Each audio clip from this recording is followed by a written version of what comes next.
Hello, Jambareeqi here, and I'm going to talk about a film I saw recently called The Croods. Now, I was going to review this in a vlog, but I ended up pronouncing all the characters' names wrong, and I thought, you know what, screw it, I'm just going to do a podcast review instead. Okay, so I saw this film at a cinema called the Showroom Cinema in Sheffield. Anyone that's near Sheffield should go and check this place out because it's brilliant. It specialises in screening foreign, unknown, and mainstream films, and it's a wonderful little place. Bit expensive, but wonderful service. Really great range of films that they screen there. So I saw The Croods there. Now, I've been interested in the Croods since its pre-production stage, ever since I saw that Chris Saunders was attached to direct the project. Now, for those of you who don't know who Chris is, he's a genius.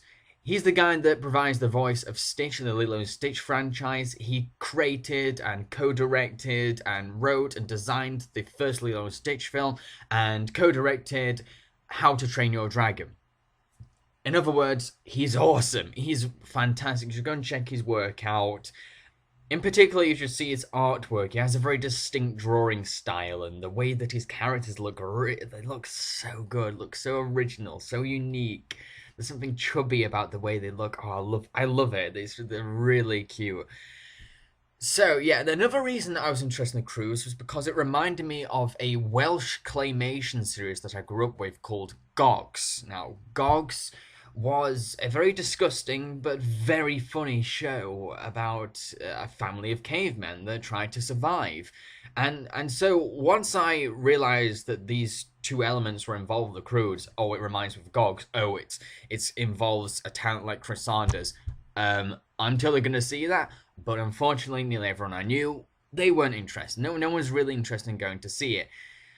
I think this is probably because it reminded them too much of Ice Age, and that's just an assumption though. I don't know if that's true for everyone, but I got the feeling that some people might have mistaken it of being as being like an uninspired imitation of Ice Age. When no, you have to remember that the prehistoric genre has been going on for ages, long before Ice Age. Ice Age didn't invent the prehistoric genre. It didn't even invent the prehistoric genre in animation. Think about Flintstones, okay? But there are a few similarities. A tiny. There is. I can see why people make that kind of connection between them both, but I wouldn't say that it's directly trying to imitate the film. They're two different movies in my opinion. So let's talk about the actual movie. The film focuses on an eccentric family of cavemen. This family is called the Croods, and they live a very reclusive life. They are pretty much restricted to the cave that they live in because the father and husband of the family, Grug, is very strict. He really is in charge of every decision that's made in the family. Like, they have no say. He is completely in charge. He is the alpha male. However, they don't spend all their time in the cave. They do sometimes pop out to go hunting with Grug's supervision. He helps them out there, and they've got a routine to the way that they hunt, as dangerous as it is, and they work together. Then the daughter of the family, Eep, who is full of curiosity and wants to know what the world is like further than where she lives, ends up meeting a more experienced caveman called Guy. And now Guy warns the family that the world is about to end, so he leads them to a mountain, a very tall mountain, to help them get away from the apocalypse. Unfortunately, this does not go well with Grug because he feels as if that his territory is being stepped into and that his role as the alpha male is being challenged. So the film is kind of about them. It's about how Guy takes over almost, not intentionally. It's about how Guy replaces Grug as the alpha male in this family, and like how they end up going on this journey to go all the way to this mountain and how they avoid all these conflicts and obstacles along the way. There's more to it than that, but that's pretty much the gist. That's the idea behind it. Now, first of all, I'm going to talk about the things that I loved about this film, because yes, I really, really enjoyed it so much. To me, the thing that I love the most is the drama. The drama in the film is really endearing, and the drama is fueled by the characters, the family in particular. This family is wonderful. Such a lovable, eccentric family, each member with their own personality. And the way that they communicate and bond is really interesting. And it's also the way they behave. They're very, very primitive. And I love that. It really works for the characters. I'll explain the characters a bit later on, but that really helps the characters be a bit more unique. Okay, and the other thing is how imaginative it is. Incredibly imaginative. It's not your typical prehistoric movie. The animals, the creatures in it, and the plant life and the universe is so clever and so imaginative, so inventive. Now, I think this is a running trademark for Chris Saunders' projects. Think about in the Lilo and Stitch franchise, how there are all these different kinds of experiments. Think about all the different breeds of dragon in How to Train Your Dragon. So yeah, he's really imaginative when it comes to that kind of thing. That all these different kinds of monsters, and that happens in the Croods. But at the same time, all these kinds of plants, all these kinds of strange prehistoric animals, they all fit the universe that they've created. I sometimes got the feeling that, like, yeah, these animals, as strange as they look, could actually have lived in this era. I could imagine them living, even though they didn't.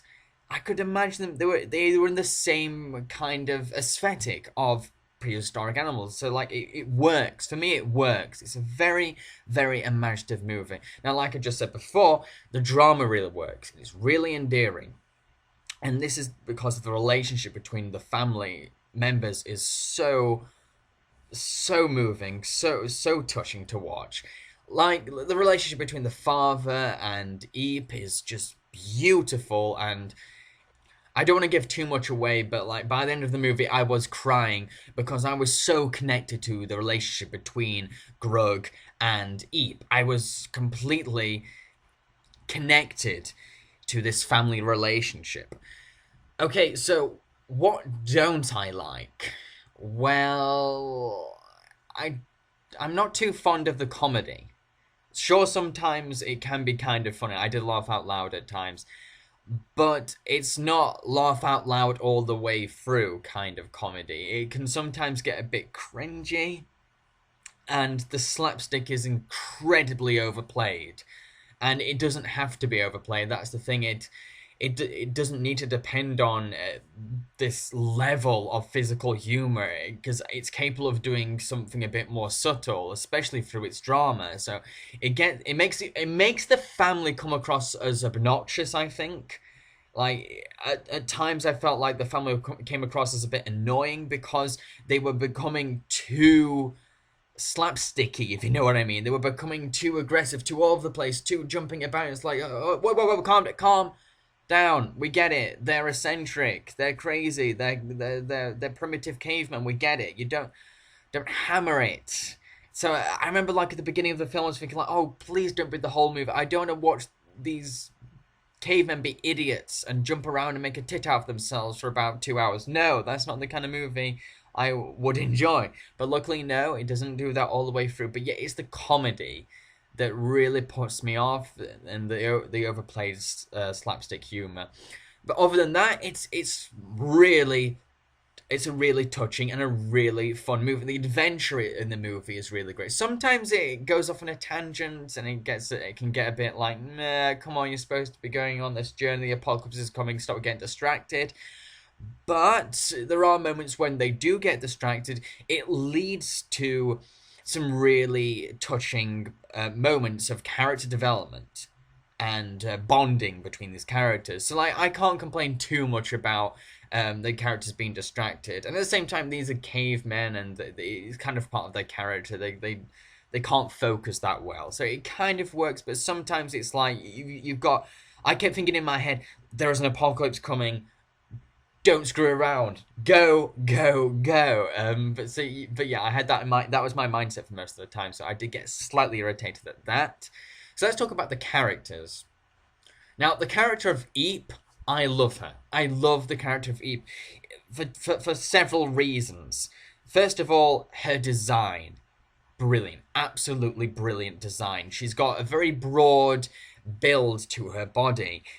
She looks visually appealing, but she doesn't look conventionally attractive. She doesn't look like a Disney princess, despite having the Disney princess trait of, I want more than this, I want to see what's out there kind of thing. They don't make her look like a Disney princess. They make her look like a primitive cave woman, someone that's like almost halfway through evolution, and it works, and it really adds to her character. And she's kind of like a tomboy kind of character. She's very masculine, and she's very violent and aggressive, but this does not make her annoying. No, this elevates her character, really adds some personality to her. The kind of personality that we don't see that much in animated female characters. Most animated female characters are attached to being a certain trope, and that trope is the girly girl, the innocent sweet girl, or the villain. Eep is completely different. Eep is far, far away from any kind of female animated trope. She is distinctly unique in so many ways. Like, she's kind of cheeky, and she's kind of like I said, a bit aggressive. She's a bit rambunctious, and there's so much flavor to her personality. She's so engaging on screen, and I think she gets the most of the laughs. From me, she did. She got most of the laughs. And it's great to see an animated female character portrayed like this. It's brilliant because a lot of animated films have a habit of being too afraid of portraying a female character as something completely different, something strange. And Eep is strange. Eep is bizarre. And I want to see more characters like this. Now, the same compliments I've given to Eep can be said about the mother character. I mean, the mother character, by the way, is called Ugga. I think that's how I pronounce it, Ugga. And what I really love about her is that you do get a lot of mum characters that are pretty much there to be the perfect mum, to be overprotective and stuff. She's not like that. She's a bit dopey. Because she's so primitive, because she's got all these mannerisms of a caveman, she's a bit dopey. She can be really violent and aggressive with her children, and I kind of like that. It's great to see something a bit more harsh from a mother character. I don't know why, but I really enjoyed seeing this character, this mother character portrayed in a different angle. Showing that she's not a perfect, wonderful mother. She's a cave woman at the end of the day, so she's going to have some really aggressive habits and animalistic habits, and that's the thing. I think, I'm not entirely sure, but I think that even animals can be sometimes aggressive with their own children in the same manner as Ugga. It's kind of like that, if you know what I mean. And then you've got, who else is there? There's Funk, who is the son of the family. He's kind of like the dumb one. He's a bit dim-witted, and I did find him kind of funny. I did find him really kind of funny. But we've seen this kind of character before, so it's not that new. If I was to compare it to him to another character, I'd probably say Ed from Ed, Edd and Eddy. Kind of with a tiny little bit more intelligence. So like, yeah, but yeah, he is pretty funny. He does deliver some really funny moments. Who else is there? There would have to be Gran. Gran is the eldest of the family, an elderly cave woman, and she is so funny and so energetic. That's what I love the most about her. She's really energetic, and it's really refreshing to see an elderly character that has this amount of personality and energy in her. She's not slow and fragile. She is crazy, and I love that. I love that. And the joke isn't she's old. The joke is she's nuts and she's funny and she's eccentric and she's mad. Oh, that's brilliant. But like, yeah, it's wonderful. It's wonderful. They've got that kind of addition to the family. And speaking of new additions to the family, there's Guy. Now, Guy is pretty likable. I really did get along with him. I did like him as a character. I did feel like he was a very fun screen presence. He's intelligent and imaginative. That's the main thing. He's like how imaginative and clever he is. Like he comes up with these really ingenious ideas, and but at the same time, he doesn't have a huge ego. That's what I like. He didn't. Usually, these kind of characters are really cocky and really obnoxious and really self-aware of their own talents, but he's a bit modest and like he's a very likable on-screen presence. But he's kind of perfect in a lot of ways. And it does get annoying how much the family glorifies him. Like, oh, Guy, you're so perfect, so brilliant. Wow, Guy.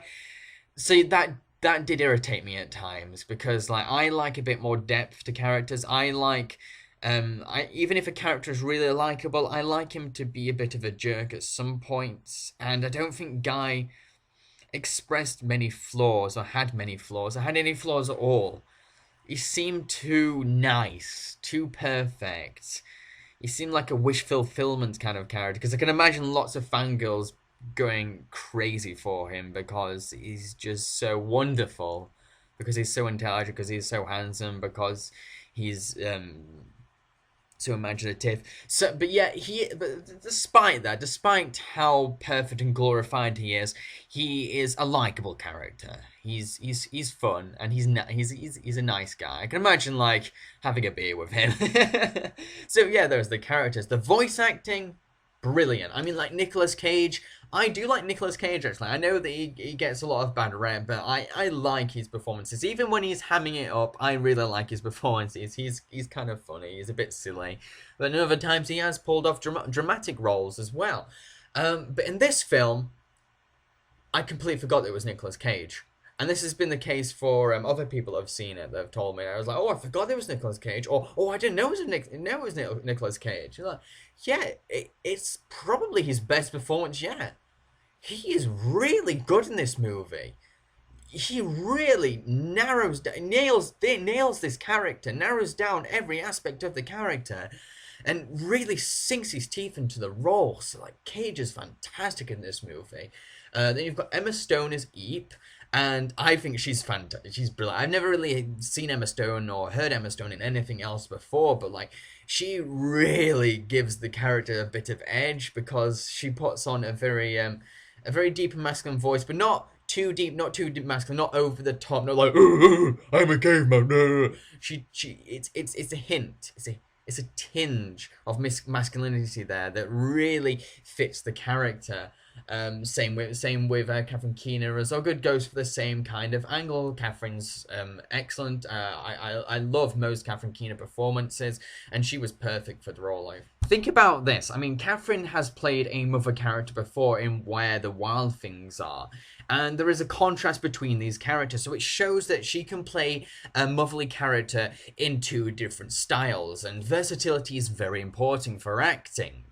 Now, we've also got Clark Duke as Funk, and I think what's brilliant about Clark's performance is how, yes, he doesn't sound like a little boy, but he captures the essence of a child wonderfully. Really captures that combination of innocence and anarchy that a little boy can have, and like he really nails that. Then we've got Cloris Leachman, and as always, she's amazing. She's usually amazing. I know that she's often typecast as the old woman, but when she's put into this role, she gives her own spin to it. She has a great diversity when playing this typecast role. It doesn't matter which film it is. If she's having to play an old woman, she will give it her own spin in a really unique way. I mean, there's the old woman character, then there's the Cloris Leachman old woman character, which is a step beyond the stereotype that really makes it more interesting and less cardboard. So that's the family's voices. But here's the thing: Chris Saunders himself plays a character. Yes, a character that I didn't mention before. Now, this character is called Belt, who is a sloth that Guy wears as a belt and is pretty much Guy's best friend.